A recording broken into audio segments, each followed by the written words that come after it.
Hello students, I am doctor Rekha Prajapat.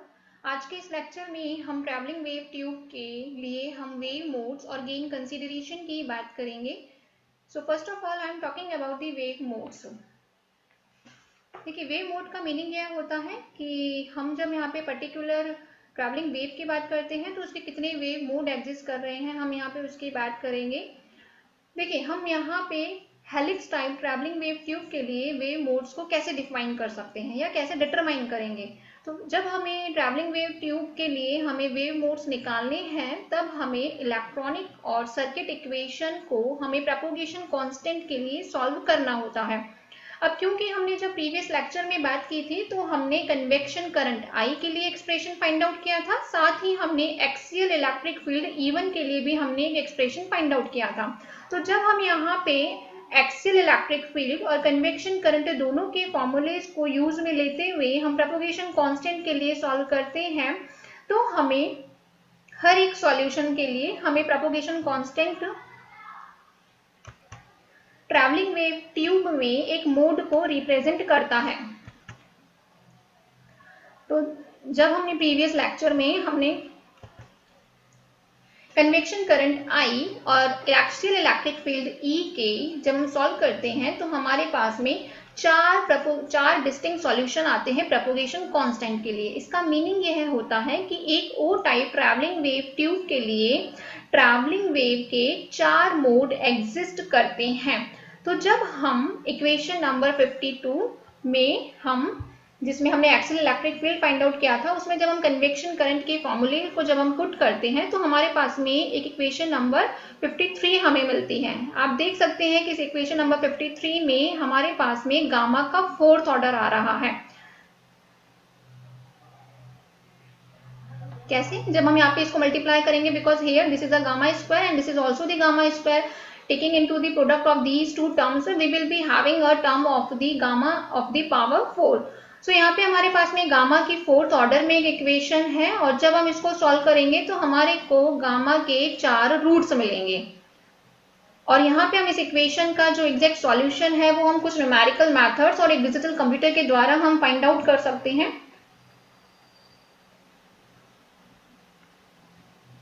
Further अगर हमें यहाँ पे इस इक्वेशन को सॉल्व करना है तो हम उस केस में इस इक्वेशन को सॉल्व करते सकते हैं by equating the DC electron beam velocity to the axial velocity of the travelling wave which is equal to the setting. तो हम यहाँ पे अगर हमें इस इक्वेशन को सॉल्व करना है तो हम एक सेटिंग यहाँ पे यूज में लेते हैं जिसमें हम ये कहते हैं that gamma not is equal to the j beta e and DC electron beam velocity is equal to the axial phase velocity।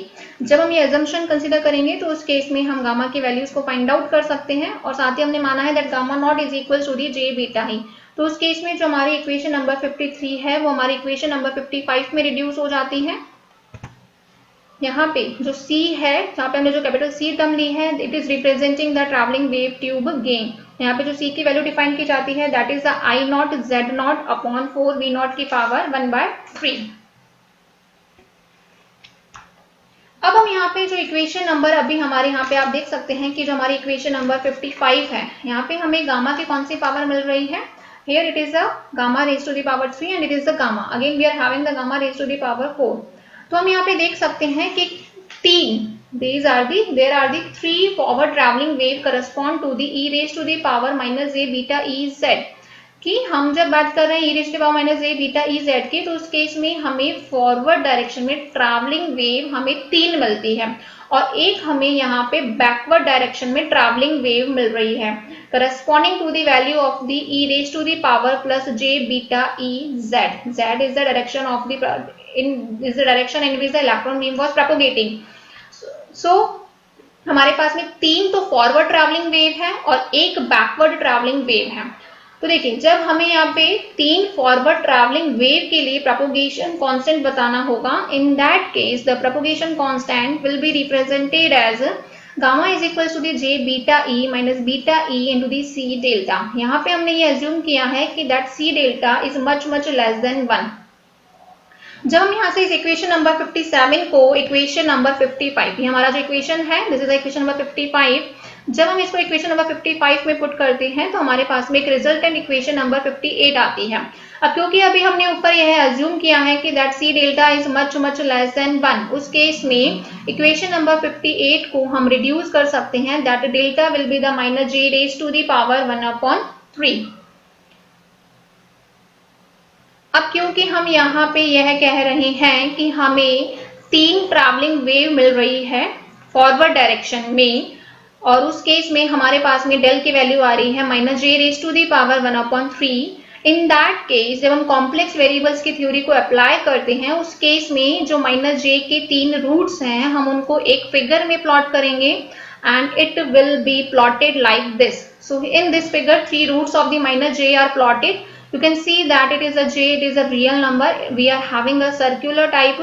This is the -1 value, this is the +1 and this is the center. So हमें यहाँ पे n की 3 values मिल रही है। 0 के लिए -π/6 point पे, n equals to the 1 के लिए फर्स्ट हमें रूट मिल रहा है -5π/6 पे, और जो थर्ड रूट हमें मिल रहा है दैट इज फॉर n बराबर 2, दैट इज द -3π/2 पे। तो ये जो हमारी इक्वेशन नंबर 59 है, अगर हमें यहाँ पे इसको एक्सपोनेंशियल फॉर्म में रिप्रेजेंट करना है तो हम इसको कैसे करेंगे? So now this equation number 59 can be written in the exponential form as, हमने देखा ऊपर कि जब हम 3 फॉरवर्ड ट्रैवलिंग वेव की बात कर रहे हैं, then we have find out that delta is equal to minus j raise to the power 1/3। जब हम इस इक्वेशन को एक्सपोनेंशियल फॉर्म में रिप्रेजेंट करेंगे, then it will be written as e raise to the power -j π/2 + 2n π/3। Here n is equals to the 0, 1, 2 and so on। अब देखिए, हम यहाँ पे क्योंकि हमने कहा था कि हमें 3 रूट मिल रहे हैं जो कि हमें 3 ट्रैवलिंग वेव को डिस्क्राइब कर रहे हैं, तो अब हम यहाँ पे 1 by 1 रूट की बात करेंगे। 3 रूट हमें मिले थे, एक था n बराबर 0 पे, दूसरा था n इक्वल्स टू 1 पे, और third one was for n equals to the 2 value पे। So now I am talking about the first root del1 which is at the value of the n that is equals to the 0। तो जब हम इस equation में n की जगह पे 0 रखेंगे, then del 1 will be equals to the e raise to the power -j π/6।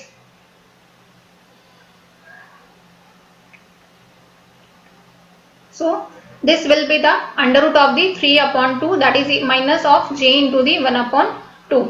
आगे अगर हम बात करते हैं सेकेंड रूट की, जब हमने del 2 की वैल्यू ली है n इक्वल्स टू दी 1, तो देखिए जब हम यहाँ पे n इक्वल्स टू दी 1 लेंगे तो डेल्टा 2 की वैल्यू होगी e raise to the power -j 5π/6, और इसकी वैल्यू क्या होगी minus of under root 3/2 minus of j into the 1/2।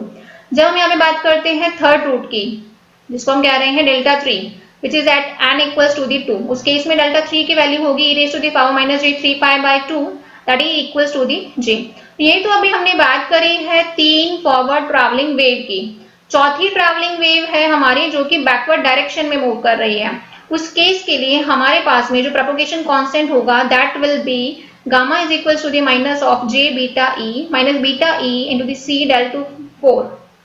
यहाँ पे जो del 4 है which is the propagation constant can be reduced as -j c raise to the power square/4। तो इस प्रकार से अब हम यहाँ पे प्रोपगेशन कांस्टेंट की 4 वैल्यू को फाइंड आउट कर चुके हैं, एंड दीज 4 वैल्यूज आर, अभी हमने ऊपर सबकी वैल्यू हमने फाइंड आउट करी है, then these 4 values are gamma 1 which is the minus beta e c under root of the 3/2 plus j beta e 1 plus c/2। Another one that is the gamma 2 that is the beta e c under root of the 3/2 plus j beta e 1 plus c/2। Gamma 3 will be the j beta e into the 1 minus c, क्योंकि हमने देखा था वहां पे उसकी gamma की value किसके equal आई थी, सीधे उसकी वैल्यू j के इक्वल आई थी। ये तो अभी हमने जब गामा की वैल्यू ऊपर निकाली है वहां से हमने पुट करा है, डेल की वैल्यू निकाली थी, del 1 del 2 del 3 की वैल्यू डाल के हमने इक्वेशन नंबर 57 में यहाँ से फाइंड आउट किया है। और गामा 4 की वैल्यू आई थी हमारी -j beta e minus of beta e into C del raise to the power 4, जहाँ पे हमने del 4 की वैल्यू निकाली थी -j c²/4। जब हमने उस इक्वेशन में पुट की तो गामा 4 की वैल्यू हमें मिलती है। तो इस प्रकार से हमारे पास में यहाँ पे 4 प्रोपगेशन कांस्टेंट्स की वैल्यू आती है which are describing the 4 travelling waves in the TWT। देखिए अब हम यहाँ पे 1 by 1 जो हम 4 ट्रैवलिंग वेव की बात कर रहे हैं, तो ये जो हमारे 4 प्रोपगेशन कांस्टेंट आ रहे हैं ये एक O type helical travelling wave tube में वेव प्रोपगेशन के 4 मोड्स को डिफाइन कर रहे हैं। तो यहां से हम यह कंक्लूड कर सकते हैं कि जो गामा 1 है which is representing a forward wave, gamma 1 जो है वो एक फॉरवर्ड वेव को रिप्रेजेंट कर रहा है और इसका जो एम्पलीट्यूड है, आप यहाँ देख सकते हैं कि इसका जो एम्पलीट्यूड है वो डिस्टेंस के साथ में एक्सपोनेंशियली ग्रो अप हो रहा है। वहीं दूसरी ओर जो प्रोपगेशन कांस्टेंट है गामा 2, ये भी एक फॉरवर्ड वेव है लेकिन इसका जो एम्पलीट्यूड है that is decaying exponentially with distance, इसका एम्पलीट्यूड डिस्टेंस के साथ में डिक्रीज हो रहा है। वहीं जब हम बात करते हैं for the wave corresponding to the propagation constant gamma 3 जो कि एक फॉरवर्ड वेव को ही रिप्रेजेंट कर रहा है, इसका जो कांस्टेंट है जो कि एम्पलीट्यूड है वो एक कांस्टेंट वैल्यू है। And the last one is the fourth wave which is corresponding to the gamma 4, यह एक बैकवर्ड वेव है और इसके एम्पलीट्यूड में कोई चेंज हमें यहाँ पे देखने को नहीं मिल रहा है। तो हम यहाँ पे यह कह सकते हैं कि जो ग्रोइंग वेव है it is propagating at a phase velocity which is slightly lower than the electron beam velocity and the energy flows from the electron beam to the wave. But जो decaying wave है, it means decaying wave मतलब जिनका जो amplitude decrease हो रहा है उनको हमने decaying wave कहा है। So जो decaying wave है they are propagating at the same velocity as that of the growing wave, लेकिन जो उनका energy flow है that the energy flows from the wave to the electron beam. But जो हमारी जो वेव है दैट वाज द गामा 3, यहाँ पे हमने देखा था इंक्रीज हो रहा था, यहाँ पे एम्पलीट्यूड डिक्रीज हो रहा था, इसमें कांस्टेंट था। तो इसमें हम जब कह रहे हैं कि जो वेव जिसका कांस्टेंट एम्पलीट्यूड के साथ ट्रेवल कर रही है उसकी वेलोसिटी इलेक्ट्रॉन बीम की वेलोसिटी से थोड़ी सी ज्यादा होती है और यहाँ पे कोई नेट एनर्जी एक्सचेंज यहाँ पे कोई हैपन नहीं होता है, किसके बीच में, वेव और इलेक्ट्रॉन बीम के बीच में। बट हम जब बात करते हैं लास्ट वेव की जो कि बैकवर्ड डायरेक्शन में मूव कर रही है, जो कि नेगेटिव z डायरेक्शन में मूव कर रही है और ये वेव मूव करती है एक स्लाइटली हायर वेलोसिटी से, इलेक्ट्रॉन बीम की स्लाइटली हायर वेलोसिटी से, जिसके लिए c की वैल्यू होती है ऑलमोस्ट 0.02। तो इस प्रकार से हमने यहाँ पे ट्रैवलिंग वेव ट्यूब के लिए हमने यहाँ पे 4 प्रोपगेशन कांस्टेंट की करस्पॉन्डिंग प्रोपगेट होने वाली वेव उनके फीचर्स के बारे में हमने यहाँ पे डिस्कशन किया है। अब आगे हम बात कर रहे हैं गेन कंसीडरेशन की। देखिए गेन हम सिंप्लिसिटी के लिए ये एज्यूम करके चल रहे हैं कि जो हमारा स्ट्रक्चर है वो हमारा परफेक्टली मैच्ड है। मैच्ड होने का मतलब ये है कि उसमें कोई बैकवर्ड ट्रैवलिंग वेव एग्जिस्ट नहीं कर रही है, but it is such a usual the case. हाँ, हम ये कहते हैं कि but usually there is a reflected wave from the output end of the tube travelling backward toward the input end. अभी जैसा कि हमने देखा कि अगर 3 वेव फॉरवर्ड डायरेक्शन में प्रोपोगेट हो रही है तो उस केस में एक वेव हमारी बैकवर्ड डायरेक्शन में भी डेफिनेटली प्रोपोगेट होती है और ये डायरेक्शन प्रोपोगेशन कहाँ होती है, बैकवर्ड डायरेक्शन में टुवर्ड्स द इनपुट एंड। तो इसीलिए हम क्या करते हैं, यहाँ पे एक ट्यूब के सेंटर के अराउंड एक अटेन्यूएटर रखा जाता है। ये अटेन्यूएटर क्या काम करता है कि जो रिफ्लेक्टेड वेव आ रही है उसको मिनिमाइज करता है और it subdues at a 0 level. So attenuator works to is used to reduce the amplitude of the reflected wave। और उस केस में हमारा जो सर्किट वोल्टेज होता है that will be equal to the sum of the 3 forward voltages and which are corresponding to the 3 forward traveling wave, and in that case the total voltage, the total circuit voltage for the 3 different traveling waves will be represented by the equation number 70 as Vz will be equals to the V1 e raised to the power minus gamma 1z, वो कि forward direction में था जिसका amplitude increase हो रहा था, plus V2 e raised to the power minus gamma 2z जिसका amplitude decrease हो रहा था, plus V3 e raised to the power minus gamma 3z जिसका एम्पलीट्यूड कांस्टेंट था। अगर हम यहाँ पे इसको एक समीशन फॉर्म में रिप्रेजेंट करना चाहते हैं then it will be a summation over n is equals to the 1 to 3 V and e raised to the power minus gamma nz। Previous lecture में हमने बात की थी करंट की, तो हम यहाँ पे इक्वेशन नंबर 43 से Iz की वैल्यू मैं डायरेक्ट लिख रही हूँ। So Iz will be is equal to the minus from summation from n equal to the 1 to the 3 I naught Vn upon 2 V naught C square del n square e to the power minus gamma nz। यहाँ पे हम ये consider कर रहे हैं that C del is much less than 1। Here E1 is equal to the gamma into the V and gamma is equal to the j beta E into the 1 minus C delta. Further हम यहाँ पे जो total wave की जो velocity है उसमें होने वाले इनपुट फ्लक्चुएट्स के कंपोनेंट को हम रिप्रेजेंट कर रहे हैं v1z से, and it will be represented by v1z that is equal to the summation from n is equal to the 1 to 3 j v naught into the vn upon 2 v naught c delta n e raised to the power minus gamma n z। यहाँ पे हमने कुछ further assumption consider किए हैं that E1 is equal to the gamma into the V, C del is much less than 1 and beta E V naught is equal to the gamma, और initial velocity of the electron beam after ejecting out from the cathode anode configuration V naught is equal to the under root of the 2E upon m into the V naught। अब क्योंकि अभी हमने ऊपर दो type के wave की बात की थी, तो ग्रोइंग वेव था और डिकेइंग वेव था। अगर हमें यहाँ पे उस ग्रोइंग वेव के एम्पलीफिकेशन को फाइंड आउट करना है तो उस केस में हम इनपुट रेफरेंस पॉइंट को 0 पर सेट करते हैं और आउटपुट रेफरेंस पॉइंट को हम z is equal to the L पे सेट करते हैं, और उसको लेते हुए हम इन कंडीशंस को हम लेते हुए वोल्टेज, करंट और वेलोसिटी की वैल्यू हम इनपुट पॉइंट पर निकाल रहे हैं। तो देखिए उस केस में V नॉट की वैल्यू होगी V1 plus V2 plus V3 और I naught will be the minus I naught upon 2 V naught C square into the V1 upon del 1 square plus V2 upon del 2 square plus V3 upon del 3 square. जब हम यहाँ से V1 not की value भी निकालेंगे and that V1 naught will be the minus J V naught upon 2 V naught C into the V1 upon del 1 plus V2 upon del 2 plus V3 upon del 3। तो यहाँ पे हमने तीन equations देखी है V नॉट, I नॉट और V1 not के लिए, और इनका जो साइमल्टेनियस सॉल्यूशन होगा that will be represented by the equation number 73, 74 and 75। उसमें हम एक कंडीशन अप्लाई कर रहे हैं that I at 0 is equal to the 0 and V1 at 0 is equal to the 0। यहाँ से हमें इसका एक सॉल्यूशन मिलता है, इसकी वैल्यू हमें मिलती है दैट V1 बराबर है V2 बराबर है V3 के, that is V naught upon 3।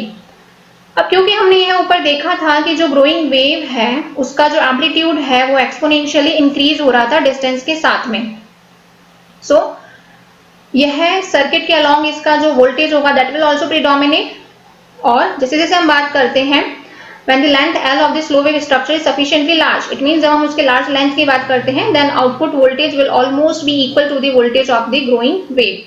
तो उस केस में जब हम 66 और 76 इक्वेशन को 76 में पुट करते हैं तो आउटपुट वोल्टेज की वैल्यू इक्वेशन नंबर 77 से रिप्रेजेंट की जाएगी, और उस केस में आउटपुट वोल्टेज की value VL will be the V naught upon 3 exponential of the under root 3 upon 2 beta ECL exponential of minus j beta E into the 1 plus C upon 2 into the L। यहाँ पे जो factor हमारे पास में आ रहा है beta e into the L, उसको हम कन्वेंशनली 2 पाई एन के इक्वल लिख सकते हैं। यहाँ पे जो कैपिटल एन है यहाँ पे सर्किट की लेंथ को रिप्रेजेंट कर रहा है in the terms of the electronic wave length. So here capital N will be the small L upon lambda E and beta E will be the 2 pi upon lambda E.